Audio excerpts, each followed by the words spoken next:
Lexi. Hi, everyone. Thanks for joining us. We are going to start with a broad overview of the fellowship before we move into the breakout sessions, where you'll be able to learn a little bit more about each of the two disciplines. The purpose of this info session really is to give you all the information you need to complete a successful application that the juror will be able to review and consider for the fellowship. So Tori, let's go ahead and start sharing our presentation.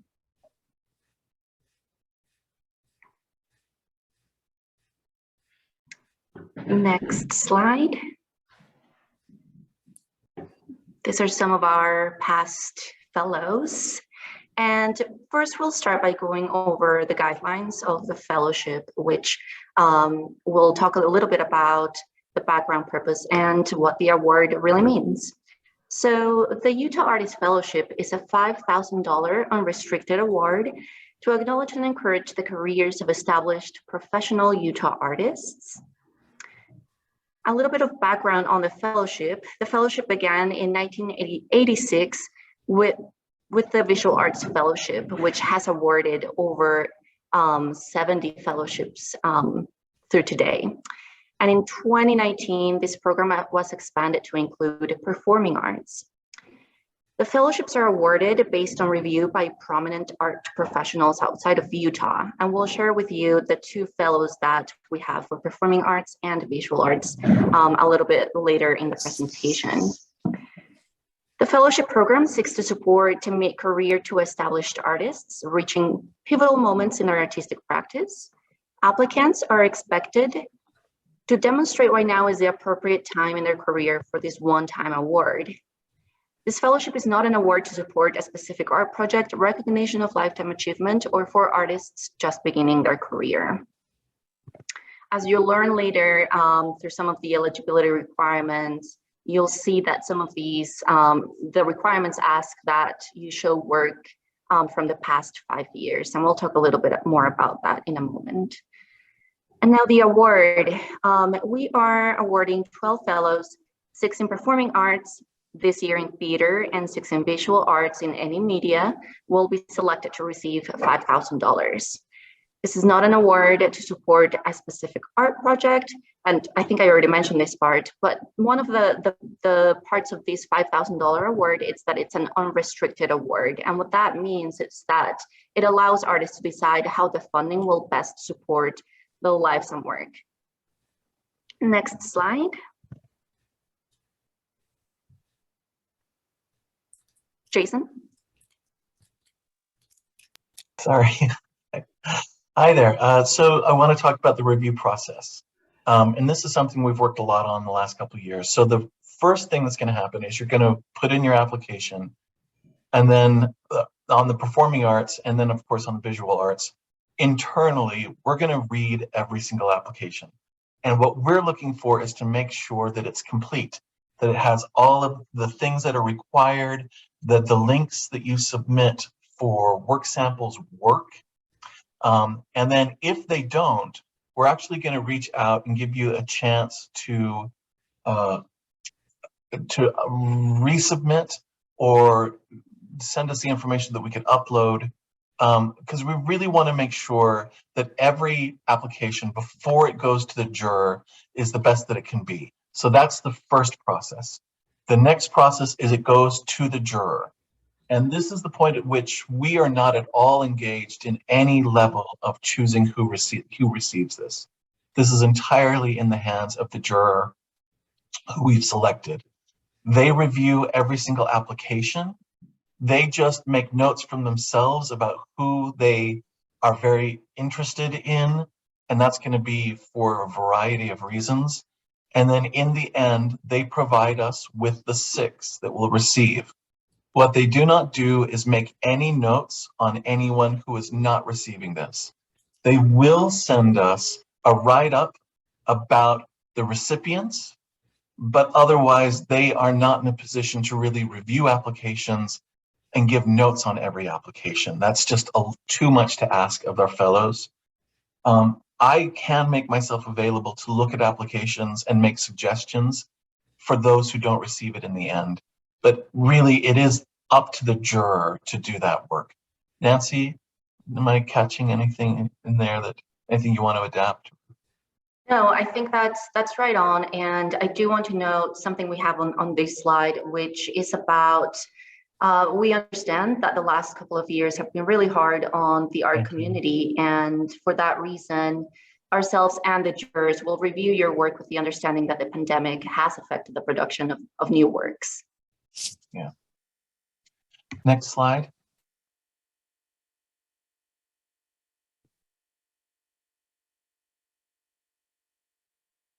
Tori? I don't know why it's not moving.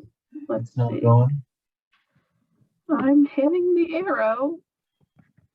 There we go. Right on. So the Performing Arts Fellowship juror for this year is Kevin R. Free.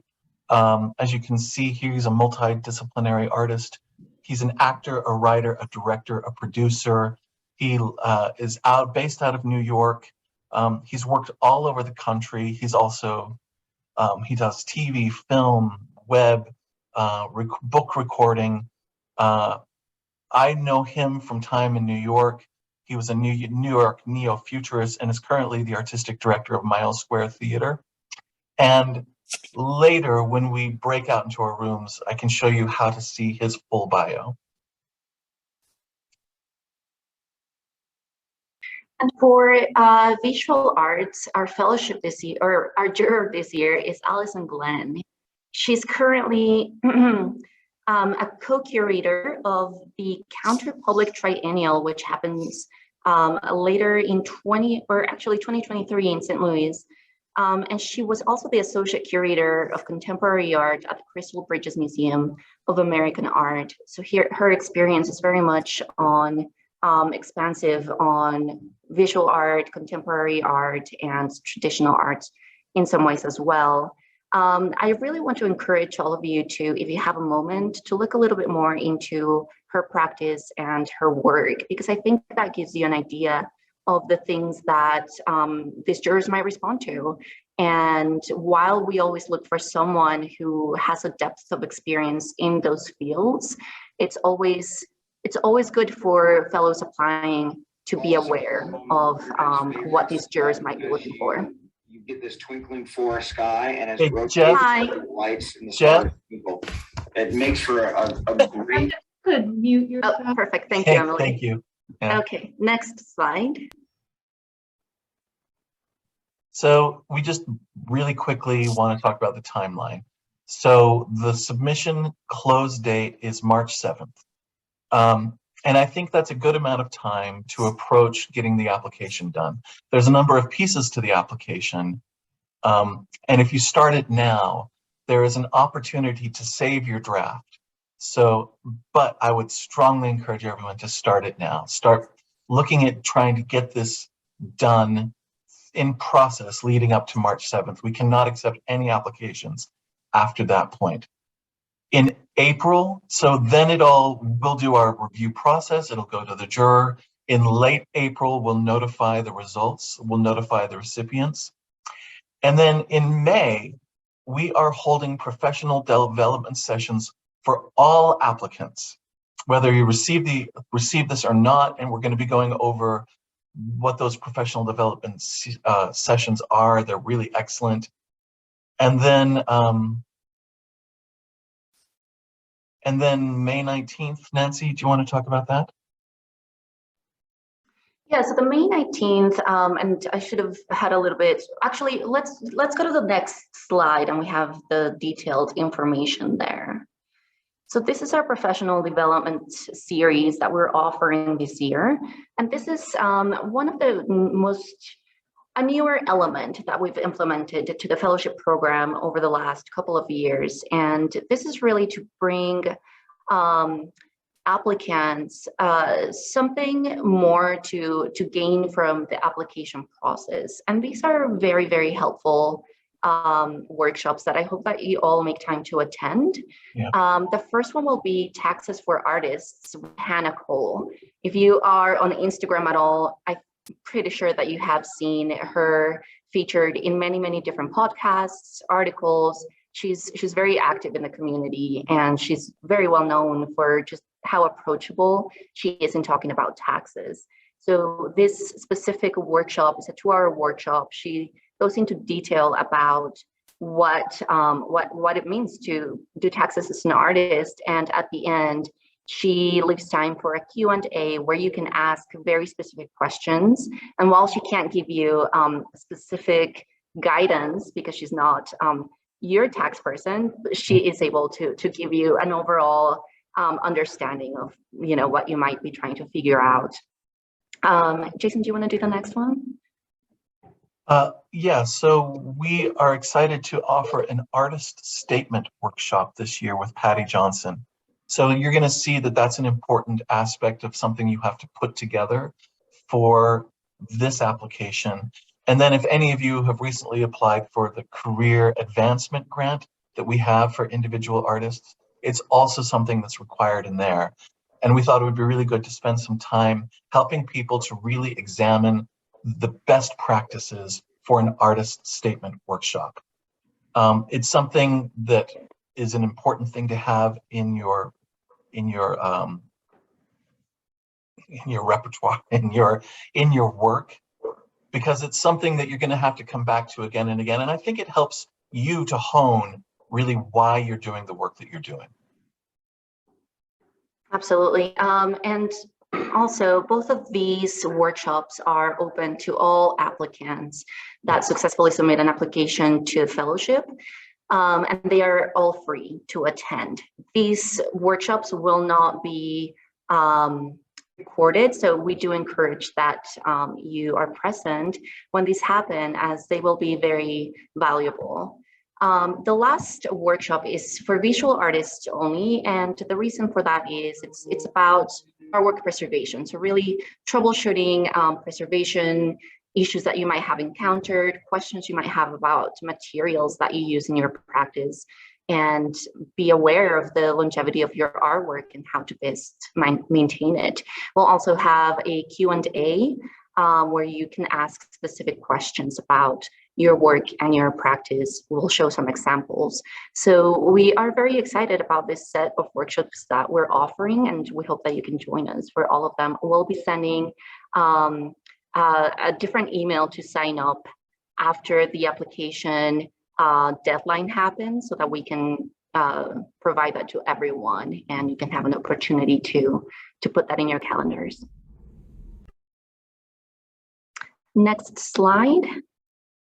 Perfect. So we are now going to go into our breakout rooms and talk a little bit more in specifics about each of these two disciplines.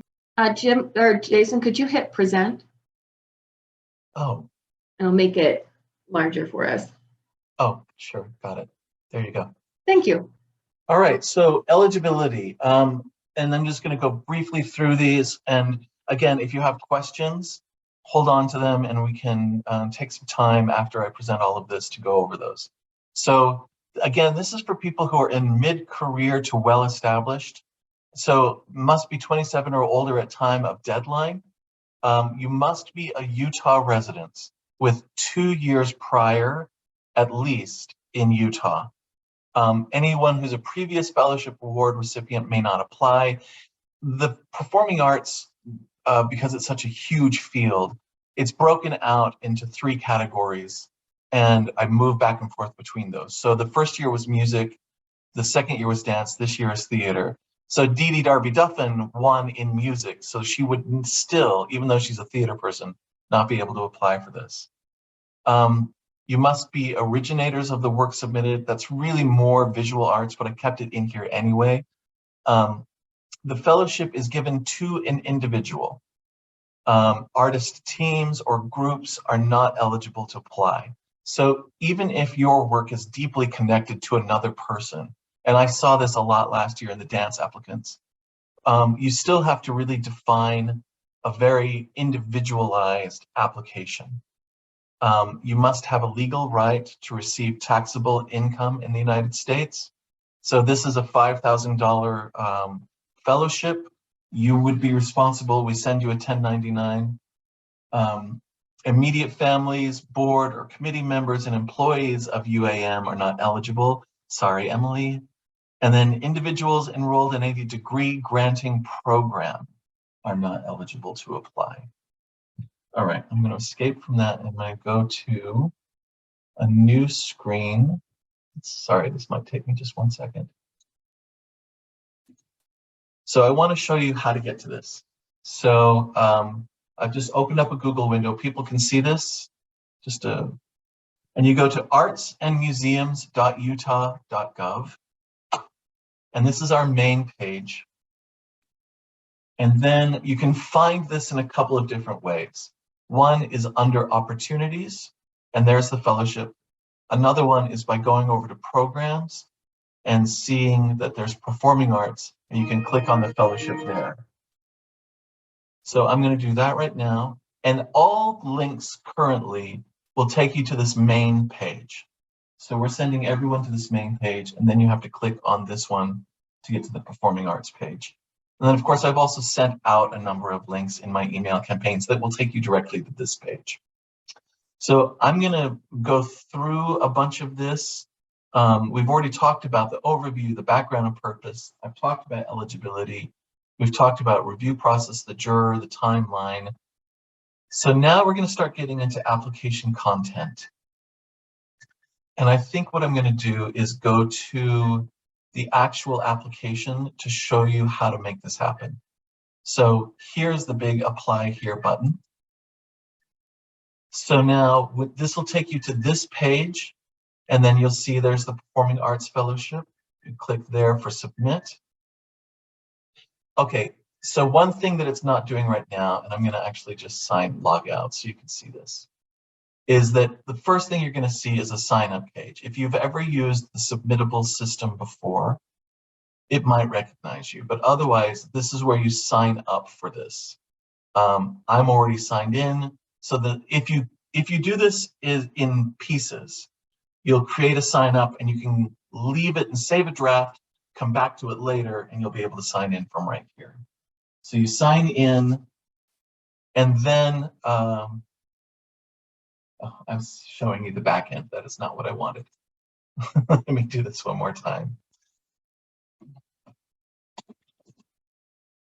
It might do the same thing.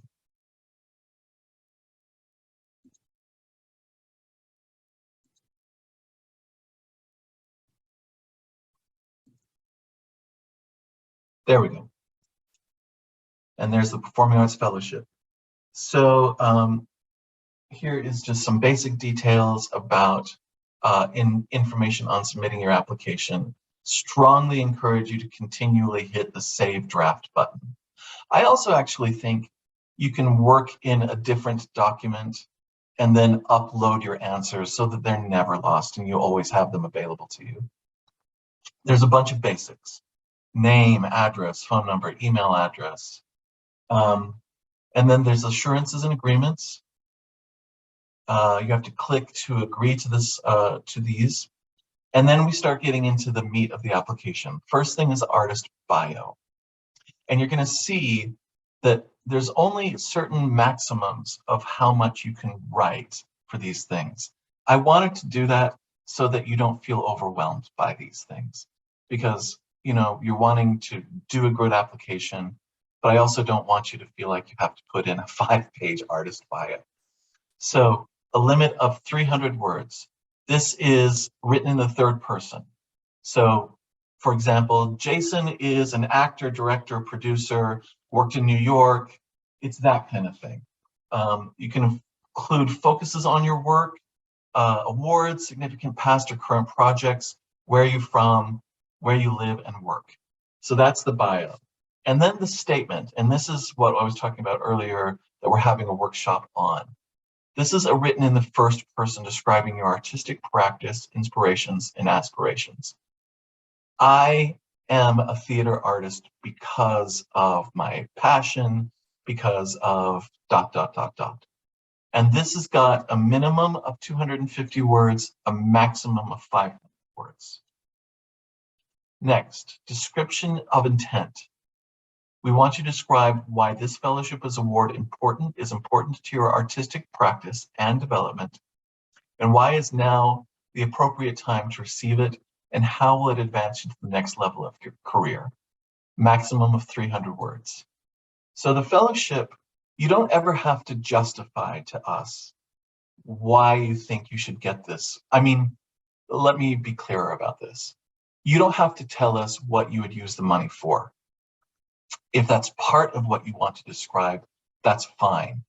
But we're never going to follow up and say, give us your receipts, or, and it doesn't have to be for anything other than, I want to be able to continue doing this in Utah, and these $5,000 will help me to do that. So again, I'll hold off for answering any questions after we get through this a little bit more. Statement of working process. Now, this is a letter written by another person that is familiar with your work. This should focus on your process, the way you work in the working relationships and collaborations, and other aspects of your work that might not be apparent through your bio, artist statement, and description of intent. Again, that is only 300 words. That is really pretty short. So I didn't want to make this big burden for whoever it is that you are asking. So that's just a maximum of 300 words. There's a place here to put your artist website. This is optional. It is not something that we're asking the juror to review, but if you have it, I wanted to make it available. We do require that you put in an artist's CV and resume, and that's just uploading a file, like a PDF file. And it can be a maximum of 5 pages, but it's 100% acceptable if it's 1 page. So don't feel like I have got to make 5 pages happen. It's just that it can only be a maximum of 5 pages. Okay, work samples. And I know this is kind of tough for people in theater. I know the field of being in theater. This is very broad about what you want to display as a work sample. I know for actors and directors, it's nearly impossible to get any video of yourself, especially if you're working in equity houses. All I can say is do the best you can with what you can get and what you want to show. We do ask for 5 work samples. They can be video. Okay, let me follow this pattern a little bit more. We will only accept up to 2 work samples of videos produced for web series, TV, and/or film. Again, the focus of this performing arts fellowship is theater. Playwrights, please upload only 10 pages of a script per work sample. And all of your work samples don't have to be scripts. They can be, 3 scripts and then something like a review or something else. Only 1 work sample can be from work completed in the pursuit of a higher education degree. Again, this is really for artists who are outside of their degree and are making work happen in the state. Theater teachers and professors, you may include information about teaching, but must also include information about work outside of your teaching role. As you go through this, this is how you'll make this happen. You'll choose a file. If you click this, it'll open up and you'll be able to find the file on your computer and upload it. For each work sample, we do want a title of the file uploaded. So, for example, if I have a file on my computer, I'm gonna title it rather than have it just be the link details. So, for example, this is what's coming to mind because I can see Jerry and Elaine. I was in Based on a True Story. So if I had a work sample, I could title it based on.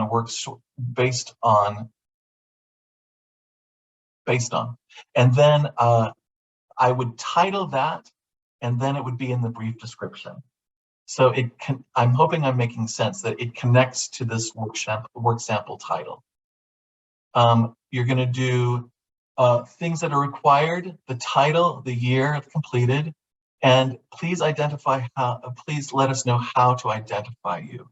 So if you have got an ensemble piece and you're an actor and you're trying to say, this is me, make sure it is clear to the juror how to see you. So there are 5 of those. And then we want to finally know how you heard about this fellowship. It helps us figure out in the future how we spread word about this. From here on out, this is all optional. Everything next is demographic questions, and that helps us to understand who we're reaching, but this is all optional. So we get into things like your age range, how you describe yourself, in terms of race, in terms of identity, how do you identify as a person with a disability, and then any comments that you have at that point. All right, so I'm going to now say, let's stop sharing so that I can see the full group of people. Oh, that's me, I stopped sharing. All right, cool. So here's Q&A.